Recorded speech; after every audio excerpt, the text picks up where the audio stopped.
Yo, yo, yo, what's up, everybody? It's your boy Isaac, And this is your boy Bryce. and we are brothers on tennis. And folks, we have wrapped up the second Grand Slam tournament of the year. Roland Garros 2023 is in the books. And Bryce, boy, oh boy, was a lot of history made at this tournament. Right, yeah. I mean, you're absolutely right. This ended up being a really good French Open.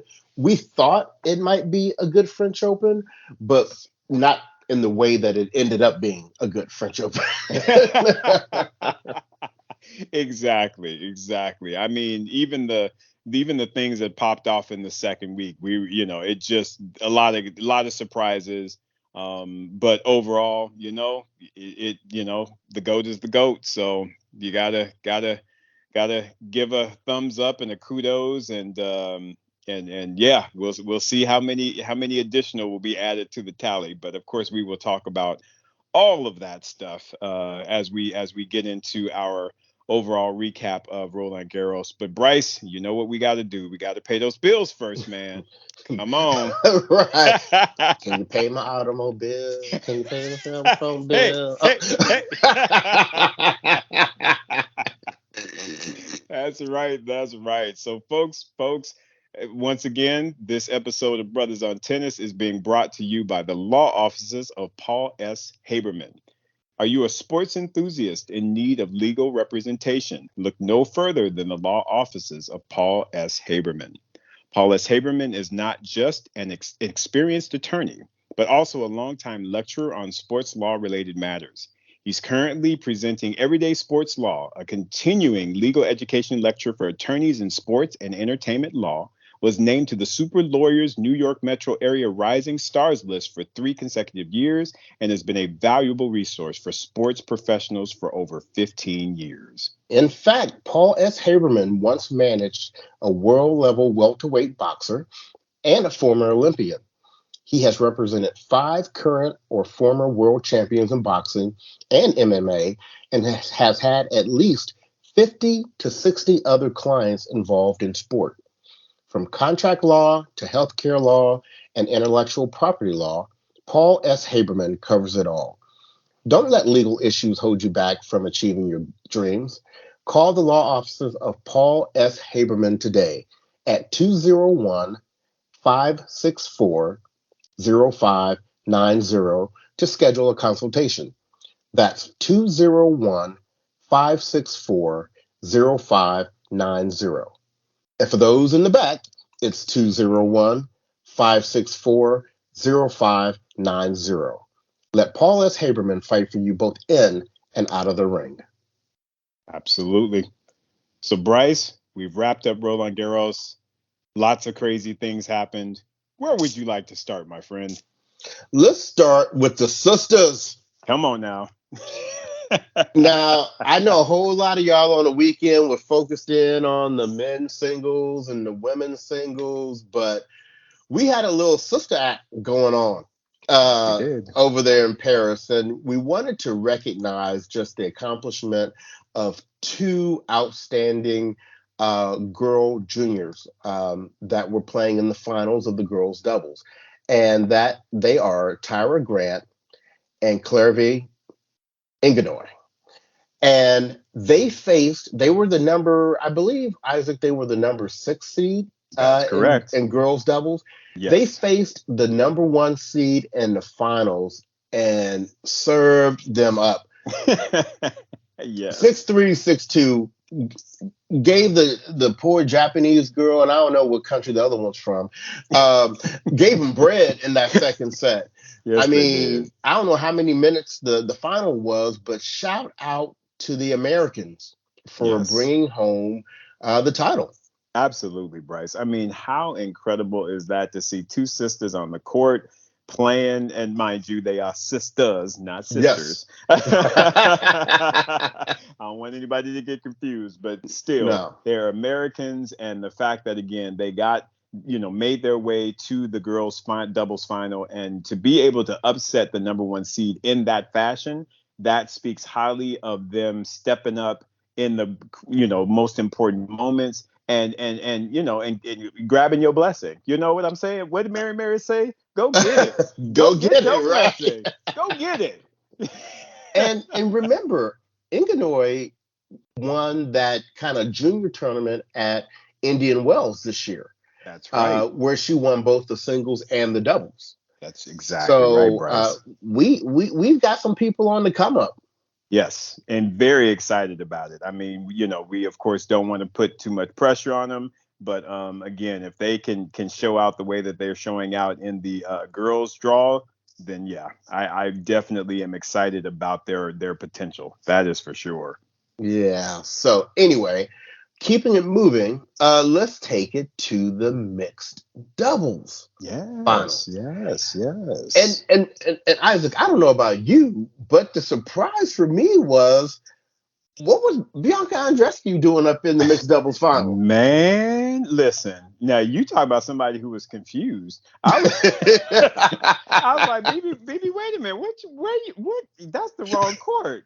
You're not supposed to be in mixed doubles. You're supposed to be in women's singles. I ain't never seen you on a doubles court. Right. So, dude, the fact that not only did she play but made it to the finals, that was impressive. Very, very, very, very cool. Very impressive, because they beat some very good teams. Yes, they did. But they did lose to Cato and Puits. Yeah. Lost to them. Now, were they seeded or no? They were unseeded as well, right? Correct. I don't believe they had a seeding. So yeah, they, these days I don't think seeding even matters in doubles. Well, it really doesn't. It really doesn't. Because I mean, folks that we expect to win, just they get smacked up, and so at these days I'm just going with the flow as it relates to doubles. I assume that there will be some level of normalty later on in the year, if not 2024. But yeah, at this point, it just seemed like folks are flying out the woodworks, as we will talk about when we talk about the men's doubles draw. Right. I mean, and Andreescu was playing with a very good partner, Venus. I mean, yes. he is a proven commodity in doubles. So absolutely. Look, shout out to Andreescu. Maybe she'll be able to add to her coins, by playing more doubles. And maybe I'm not sure if she was in the women's doubles draw or not, but I don't think that she was, but I do feel like it's a good look for her to be able to play doubles as well as, because I feel like that's going to help her singles along as well. And for me, I've never really thought that clay was a good surface for Bianca. So the fact that, again, she was kind of leaning in and doing all that she could to get them reps, I feel like that's going to set her up very nicely as we get back to the hardcore season, of course, after grass. I don't really know what her game looks like on grass, if I'm being honest with you. I can't really recall what her record is and or how she does. But again, I think the reps are going to help her definitely when the hardcore season rolls back around. Oh, I agree with you for sure. Yeah. All right. Well, speaking of ladies doubles, all right, we had an excellent final. Because Shay Sway. Where did she? I mean, I thought she had boarded the boat with Crystal Waters and Terence Trent D'Arby and Cece Peniston and Eric Benet. I thought she was out there getting her party on. Right. I mean, because seriously, when's the last time? I mean, have I just been missing her? No. She's been out. I think she took a little sabbatical. She just kind of was like, I'm gonna take some time. I don't know if it was injury based or what, but yeah, she decided to take a little bit of time, and she hadn't actually played since I think they said like March or February of 2021, or it may have been 2022, but I know that it's been roughly a year, so I guess it would be 2022. But still, she just took some time away, and I think it might have been an injury related, but regardless, she decided to come back and really had only been on the comeback trail for the last couple weeks, Bryce. So, I mean, to make it to all the way through to a Grand Slam women's doubles final and win. Dude, Shea Sway she has always been someone that I have absolutely enjoyed watching, Right, and I just love her little quirky smile, and she always just looks like she's very joyful, right. and yeah, I love her game. Her game is it's simple yet it's simple yet it is one that can cause a lot of problems because of the fact that she's not trying to overpower you. She Right. just plays the ball. She's just like, if I want the ball to hit this spot, I will do that. And she Right. got that level of aptitude. I mean, she is an incredible tennis player, Bryce. She is. And she picked a pretty good partner, Right? too. Because Now, where she had the touch in the field, mhm. Wang had the power. She was Yep. the one bringing the ground strokes, like, and it was a great dude. That final was awesome. It really was. And so we were excited at the semifinal stage Yes. where we had Leylah Fernandez and Taylor Townsend playing Coco Gauff and Jessica Pegula. And Hmm. so I think we were of the mindset that Coco and Pegula were going to win. They had just beaten them like a number of weeks ago, Correct. and they took the bagel in the first set and lost 6-4 in the second. I Yeah. mean, Fernandez and Townsend looked like they were really on something, and they continue that bakery theme into Hmm. the finals, by Absolutely. giving the other team a breakstick. But tell us what happened after that. Well, and Bryce, I know, I don't want to get slammed by the Tay fans, but Right. I'm just going to call it the way that I at least saw it. Mm-hmm. They were dominating, and they dominated that first set. Mm-hmm. Coming out in the second set, I believe there was a break of serve. And the reason, in my opinion, was due to Tay. I think that the nerves kind of crept in that early, because they're like, we dominated them the first set. We're gonna look, we're looking real good.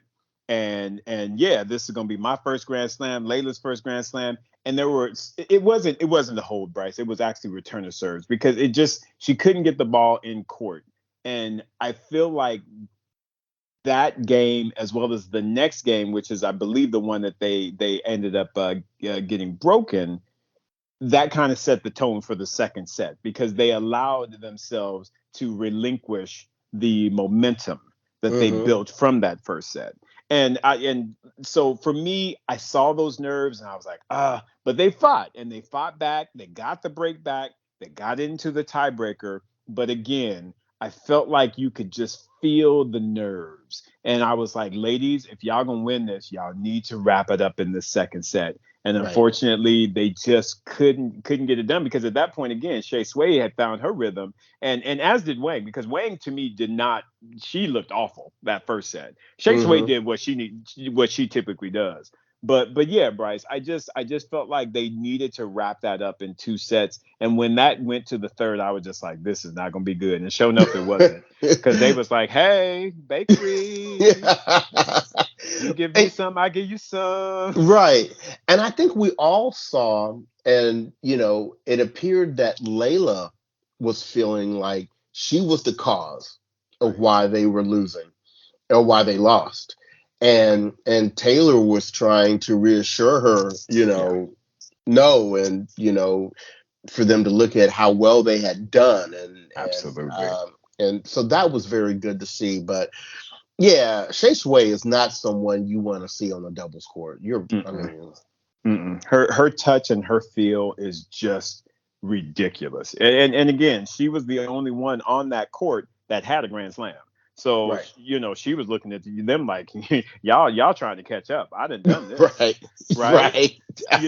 And mind you, I can understand why Layla felt the way that she did, because yeah, unfortunately, again, when that momentum shifted, she did not play well that third set. But to me, I felt like the key was in that second set. And there were Hmm. just there was a one game in particular, and if you go back and you look at it, you will say Taylor got nervous, and that to me was the point of where the momentum shifted.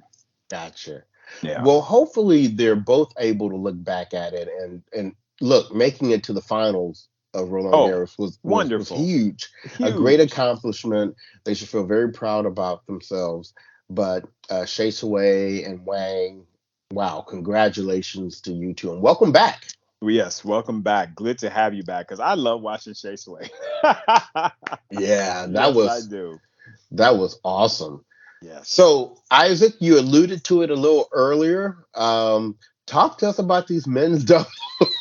Man, okay. First and foremost, and can we just okay, early on, let's just go on ahead and do right. Let's Right. give a shout out and I was about to call him I was about to call him different Krychek. Austin Oh, Krychek. Number one, Bryce. He is yes. the number one doubles player in the world. Yes. Where did that come from? A lot, a lot of wins, man. He's always, Yeah. you see him always in the semis and in the Yep. finals now, and he just gets out there and gets it done. It gets it done. I was so surprised because when they made that announcement, I was like, no. I was Right. like, Austin about to be number one. And not Yeah. and y'all, I'm not throwing shade because we love Austin Krychek. I mean, we actually had the opportunity to meet him during World Team Tennis, and nice young man. And so I was happy for him. I just had not recognized that he had been doing that well to be able to be number one in the world. And, Yeah. and once again, this is not shade towards Austin at all. No. But in addition to him playing well, we've seen a lot of drop off Right. from Exactly. the names that we're used to seeing at the top of the Right. rankings. Right. So it's almost kind of like there had been like a changing of the guard there. Absolutely. So and Bryce, it's kind of like what we were talking about as far as the just not even expecting rankings in the men's doubles draw. I mean, listen, they played yet another unseeded team in a Grand Slam final in Vliegen and in Chile. And and I'm looking at them like, okay, I've at least seen you guys before, but it ain't like y'all done anything special, right? Like, Right. what are you doing in the Roland Garros final? And it just was odd to me. And apparently, Dodig and Krychek was like, yeah, y'all don't belong either. So they spanked them up real quick and was like, give us our title, please. Yes. Man, Yes. 6-3, 6-1.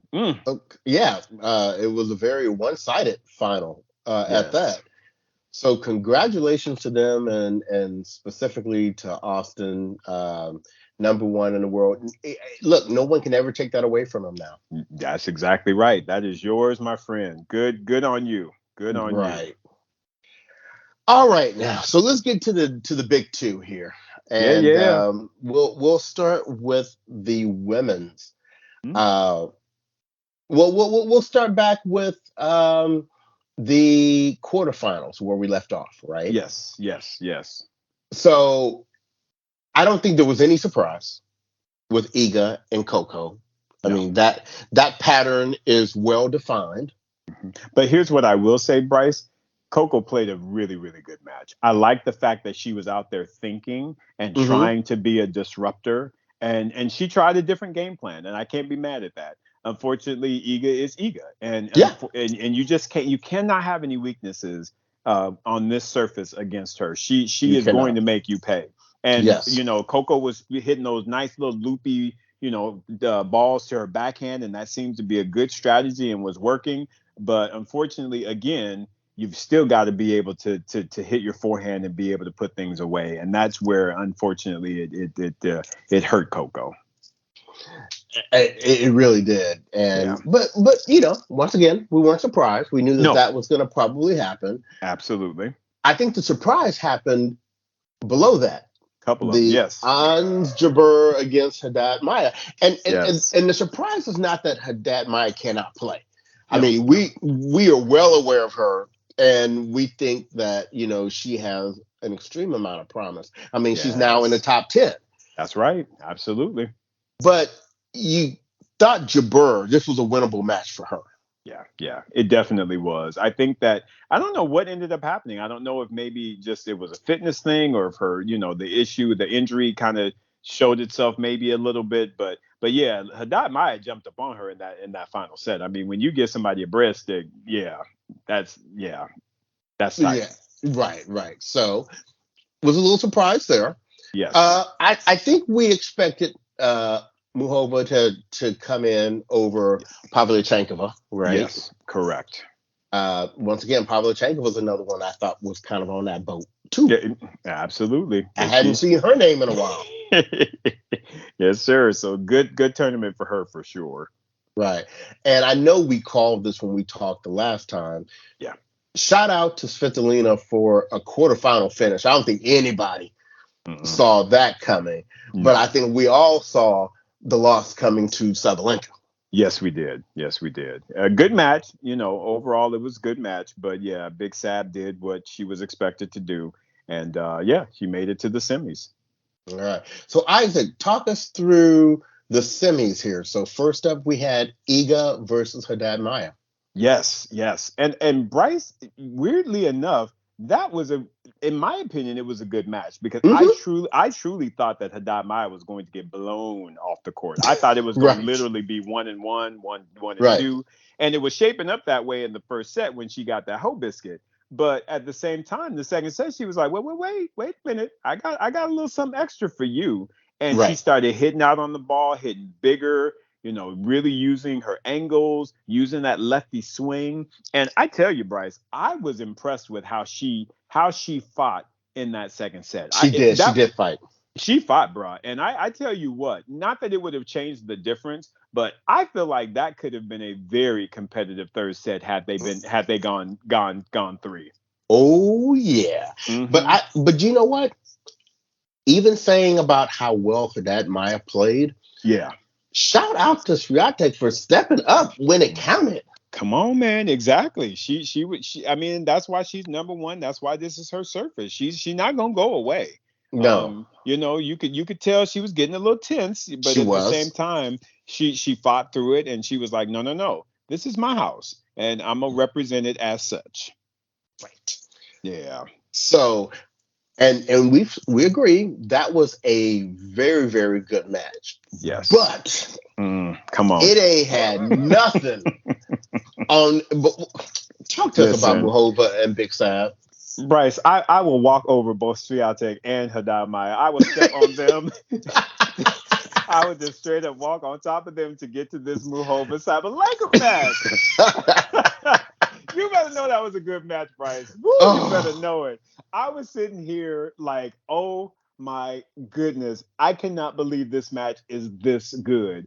And I mean, Bryce, it had everything. And those ladies were out. They was, like we said, Mary, go get your blessing. Muhova was like, listen, I'm trying to get this, and I'm not trying to let you be in my way. And Sabalenka was like, no, sis, I've been the hottest player out here. This is mine. And they were tussling, Bryce. I was so impressed with that matchup. I cannot wait to see them play against one another on different surfaces like grass, like hard court. That to me is an awesome matchup. And I'm gonna say one thing real quick because I want to hear your thoughts on this as well. But I tell you what, I know we've been talking about this big three in women's tennis: Rybakina, Iga, and Sabalenka. You better watch out for Muhova trying to get up and make a big four, because if she can play the way that she played this tournament consistently, you can't. Her game is already built for all surfaces. So you cannot tell me that she should not be a top 5 player if she stays healthy. And that's been her issue, is keeping herself healthy to be able to compete. But man, Bryce, that young lady, she impressed me. I was sitting there like, Muhova, my girl right here. But shout out to you. I mean, you called her from the first round. I mean, you may not have called her to go all the way to the finals, but you expected her to have a good run here. I absolutely did, but like I said, I did not call her upsetting Sabalenka, and I don't think really many people did. And honestly, this was one of those unfortunate circumstances where Sabalenka, she kind of choked it a little bit. I mean, ain't no kind of about it. Yeah, ain't no kind of, because she was up, y'all. If y'all didn't see the match, she was up 5-2 in that 5th set. She had a match point. She had a match point, and Muhova was just scraping and scratching and was like, I'm not done. I'm not done. And she fought her way back. And like I said, when she got it to 5-all, I was like, oh, it's over. It's over. Because at that point, she had all the momentum, she had the Yep. confidence, she had everything working in her favor. And at that point, Sabalenka just, I think, when you get to that point where someone claws their way back from that type of a deficit, it just zaps you. It zaps you. And I just feel like for her, unfortunately, she couldn't rebound. No. And there you have it, 7-5 in the third, one of the best matches, in my opinion, Of the of year. the year. Yeah. Thank you. Yep. And I tell you what, a match that wasn't too far behind it was the finals. Come on, man. Come on, man. I mean, but I think it's everything that we've already said about the previous matches. Yes. The fight in both of these ladies, Mm-hmm. Muchova's skill set and ability to not give up, but also Swiatek's ability to get it done in the end. Exactly. And that is the piece of it that Sabalenka, like I said, she's got her Grand Slam. She's doing better and better. And hopefully this is not going to be a deterrent for her. And like I said, hopefully she will continue to see this as a stepping stone. But that would be the area that she's got to shore up is really when you're supposed to close something out, you got to close it out. Because Iga don't play. And Iga did that. Because I'm going to be honest with you, Bryce. When she lost that second set 7-5, I was actually hedging my bets to Muchova. Because of the fact that Iga tends to be a little bit, she can get a little mental, when she's not fully dominating someone, there's a little crack that you used to kind of be able to see.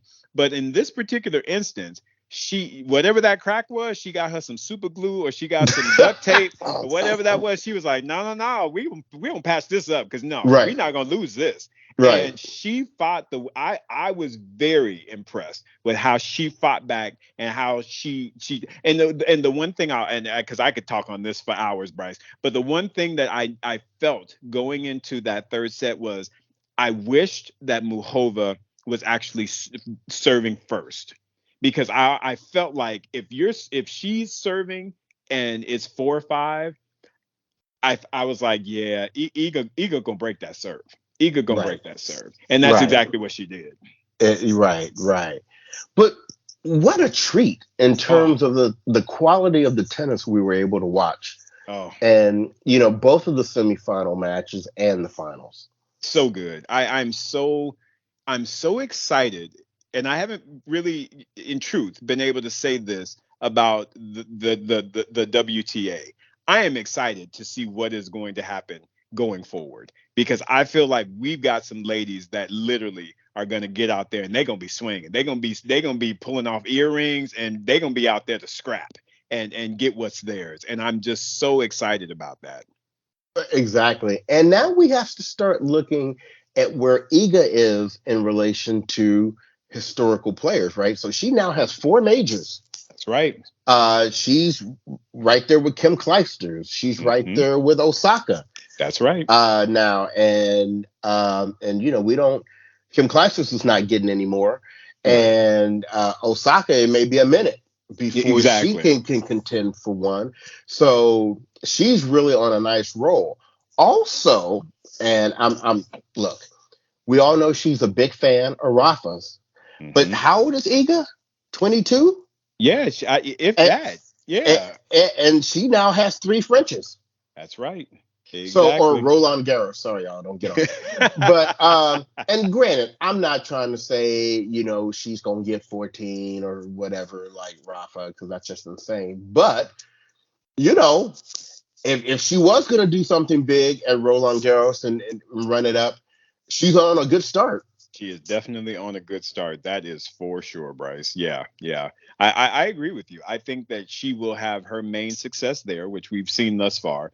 Hopefully she'll be able to supplement it here and there with maybe a U.S. Open and Australian Open, But yeah, I definitely feel like Roland Garros will be her comfortable spot. Right. Yeah. Absolutely. Yeah. So congratulations to both Swiatek and wonderful tournament for Muchova. Welcome back. Welcome back. Good to have you back, young lady. All right. So let's go ahead and wrap this one up with the men's singles. Yes, And yes, yes, yes. and we'll do the same thing. Start with the quarterfinals. Uh, Alcaraz straight sets running through Tsitsipas like it was routine. Yeah, and Bryce, I'm going to just say this real quick. I am concerned about Steph. I am. I honestly feel like Steph may end up being the next Grigor. Super Yep. talented, Yep. but I don't know. And mind you, it's interesting that Grigor won the year-ending championships similar to Tsitsipas. Yep. That might be his claim to fame because I don't know at this point if I see him winning a Grand Slam. I just because if you're on your favorite surface and someone, excuse me for saying this, y'all, someone pimps you out 6-2, 6-1 on your favorite surface for the Oh first yeah. two sets, I'm sorry. That does not bode well. And so kudos that he fought back and brought that third set to a 7-6. But unfortunately, if someone's doing that to you on your favorite surface, he lost the previous big tournament to Medvedev. It's just not looking good, in my opinion, for Tsitsipas. No. And I think we called it a while back. We said Tsitsipas was one of the ones we were concerned about missing his window. Yes. And now he's out there frolicking on social media with Badosa. With Badosa. Like we believe that. But I was anyway, about to say, where'd that come from? I would not be surprised if that is a media stunt. I'm just sorry. Right. You know, I may be wrong and they may get married and have a gazillion kids and all that kind of stuff. But as of right now, I'm suspect. Yeah, I would agree with that. Because what happened to Badosa's guy that she was engaged to? Did he drop her or did she drop him? Well, that's the thing that we'll have to research and report on because I thought they was lockstep to head to the altar. So the fact that now, it's interesting. It's smelling like a rebound for me for Badosa. It smells purely like a rebound. But anyway, we're gonna keep it moving. Yeah. So the next quarterfinal match was Djokovic over Hachinov. What did you think about that one? I tell you what, Bryce. Again, we absolutely expected Novak to come through there. But I tell you what, Karen showed up. He took that first set, took that second set to a tiebreaker.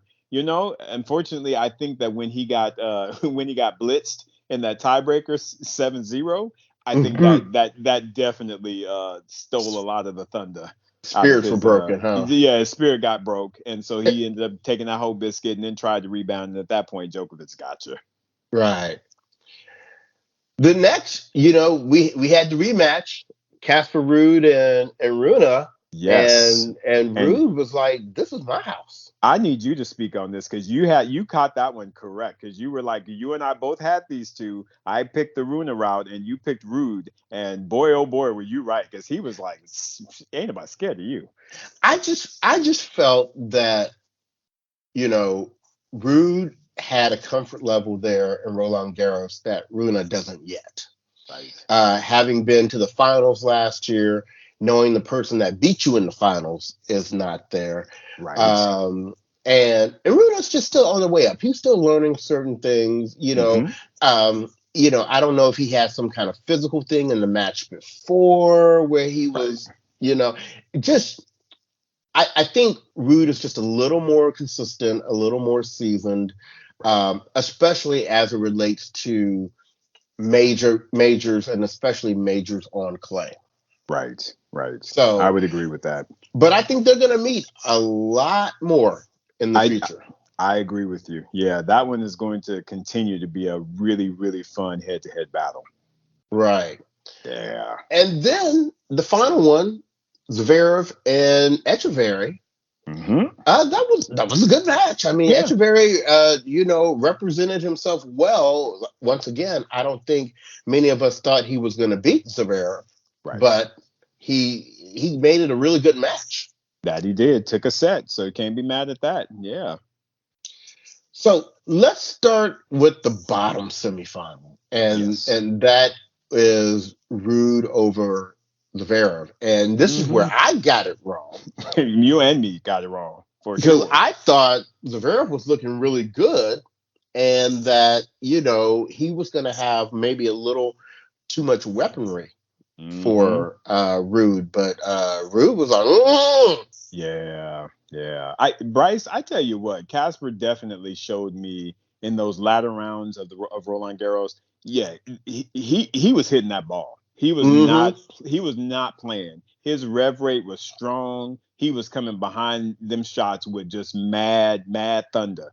And I was extremely impressed with Casper Ruud. Yeah, he was like, Sasha, ain't nobody scared of you. And just started snatching on him. And I was like, wow. I just was very, very impressed with how he controlled that match. And really, like you said, broke his spirit. He just really broke his spirit.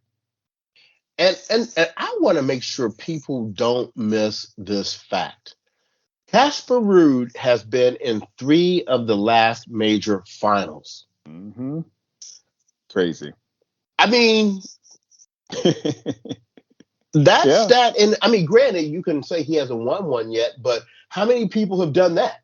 Exactly. Because I wouldn't have called it. I tell you that. And I think Casper is even trying to, tell Isaac. He's like, listen, sir, you put some respect on my name. Right. You know what I'm saying? Because I feel like I need to, because I don't know. I felt like Casper was very much at risk coming into this French Open, but he did the right things. He played, some of the smaller tournaments to get his form, to get things locked. And he did. And he came in and he represented. And I'm just very, very impressed with that young man. Yeah. So he makes it into the final. Yes. But the other semifinal was the one we've all been waiting for, right? Yes. Djokovic versus Alcaraz. And for 2 sets, it was everything that we wanted it to be.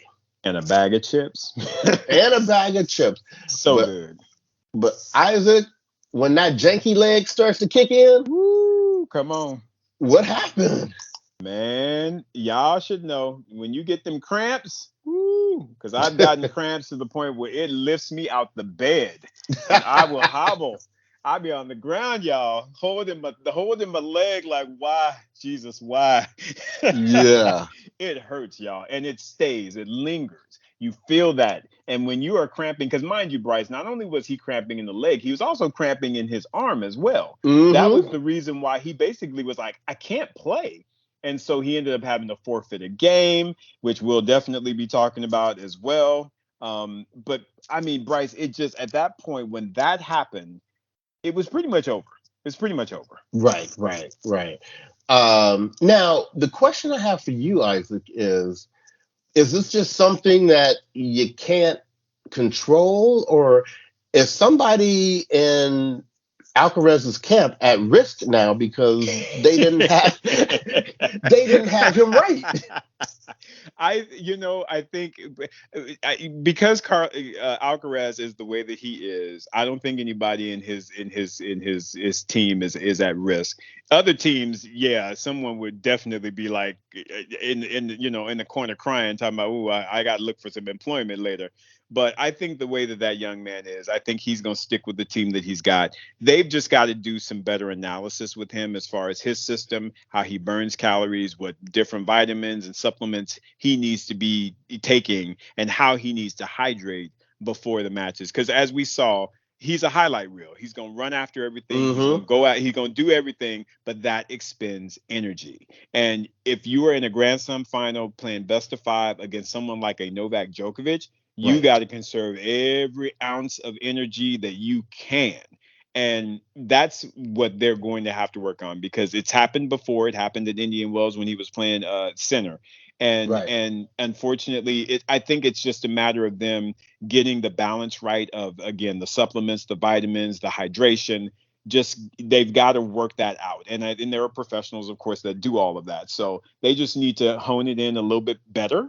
And I think he'll be ready to go. But it was, it was just unfortunate, Bryce. When I saw that, I was just like, oh man, yeah, this is over. This is over. Because you're just not going to beat a Novak Djokovic not being 100%. Even if you Carlos Alcaraz, you're just not going to do it. Right. Yeah. You're not. And so that moves us to the finals. Yes. Where we have Djokovic versus Ruud. And you know what? Just like I gave Ruud props for making his third final in the last 5, majors. Yes. I just saw no way that he was going to beat Djokovic. No. He hadn't taken a set. And he'd never taken a set off of Djokovic, like you said, what was on the line. You're playing a GOAT. And he's someone that has proven that he loves when it's on the line. He loves being that, that guy that's going to get it over the finish line. Right.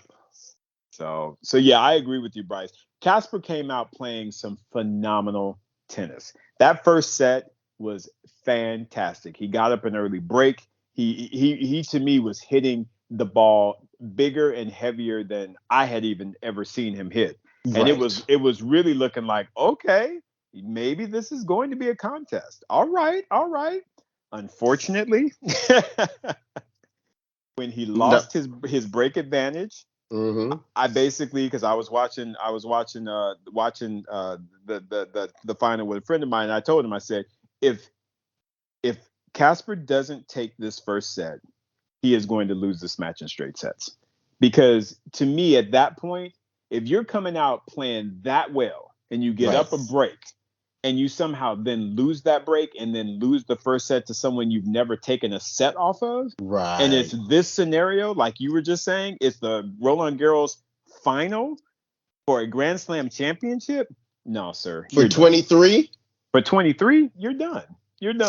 Yeah. And that's exactly what happened. Now, kudos to Casper for still fighting and hanging in there, because 6-3-7-5 for the second and third is not, that's you're fighting. You're doing what you need to do. But I honestly feel that once Djokovic got that first set, he put it on cruise control at that point. He was like, I got this. I got it. Right.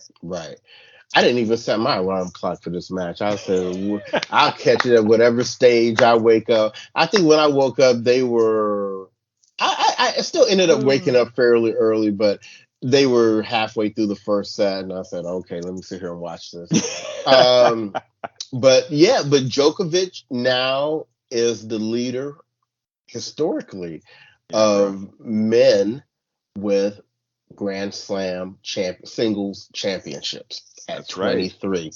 And he's tied with Serena. The great. Yes. Serena Williams. The great. Absolutely. Right. So we know that this is very important to Djokovic, and this was, this is one of the biggest accomplishments in the history of the sport, right? Absolutely. Right. And now, let's not even stop here. People are starting talking about, is he going to get the Grand Slam this time? Oh, yeah. Yeah. I mean, I think you and I maybe have had a side conversation where I feel like that actually has a very, very strong possibility of happening. And here's why. Of course, we talk, there's no one out there right now that can really contest or really put up a resistance, if you will, at Wimbledon. He's got the best grass game out of anybody out there. So pretty much, unless something happens crazy, I'm already marking him in for Wimbledon 2023. Mm-hmm. The thing with the U.S. Open, yes, it will be highly contested. You've got Alcaraz, defending champion. You've got your Medvedev that will be there. The typical people who, can give him a very, very strong contest and can beat him. Right. Here's my thing, though. He's been there. He's done it, in the sense that he was on a stretch of having 3 going into the last, trying to get that 4th one, and he ran against Medvedev in the final. Mm-hmm. I honestly do not see him having any level of collapse this time around, because of the fact that, again, he's done it before and he's been at that stage, so he won't be nervous again. He won't, in my opinion, allow the things that occurred that didn't get him over the finish line to happen again. And go ahead. Sorry. And I was going to say something else that's not going to happen is he's not going to go into the U.S. Open with a couple of defeats from the Olympics. Right. Exactly. That I think really started that whole downward spiral for him. That's right. He will pick and choose his spots. I think he will go into the U.S. Open extremely healthy and extremely fit. And again, if he wins Wimbledon, Bryce, look for this to be a absolutely blowout U.S. Open. Because again, you're going to have him going in at the top of his level. And of course, you're going to have, in my opinion, the two who can stop him, which will be Medvedev and Alcaraz, who are going to definitely be like, no. We're going to stop this train. We're not going to let this happen.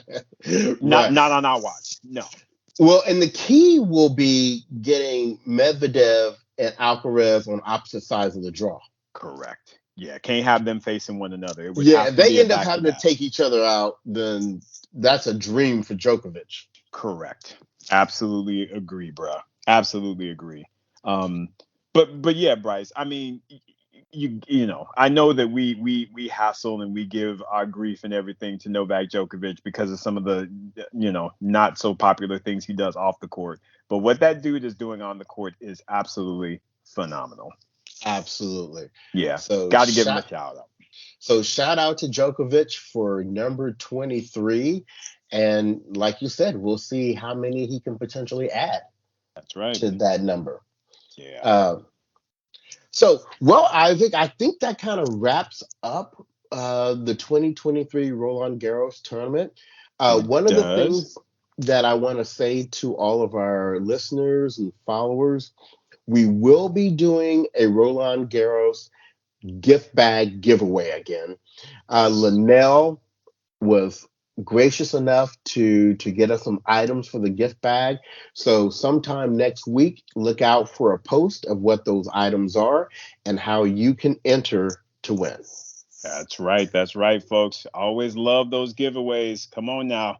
It's going to be fun. And family, let us not forget, if you need legal representation, make sure you look to the law offices of Paul S. Haberman. Once again, he specializes in sports-related law, but covers a gamut of areas connected to it, from talent agreements to royalty disputes to medical malpractice or negligence to photography agreements to podcast agreements. You know, we got to keep talking about them podcast agreements. Got to keep talking about it, Bryce. Come on, man. But seriously, whatever you need, Paul S. Haberman is your guy.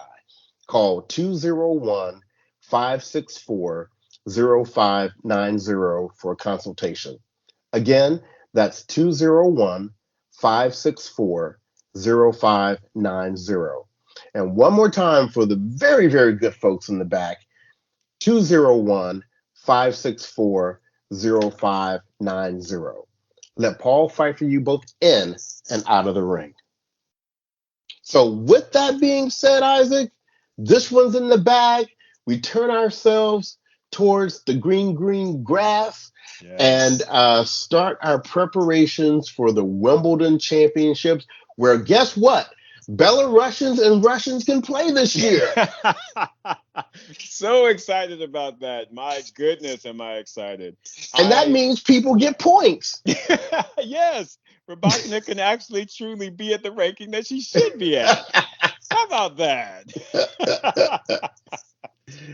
Oh my goodness. Sometimes it can be just so simple. Exactly. So anyway, we've got to get out of here because we need to jump over to the IG Live. Yes. So thank you for following. Thank you for listening. Hope you enjoyed Roland Garros as much as we did. So on behalf of the podcast, this has been your boy Bryce. And this is your boy Isaac. And we are Brothers on Tennis. Everyone, stay well.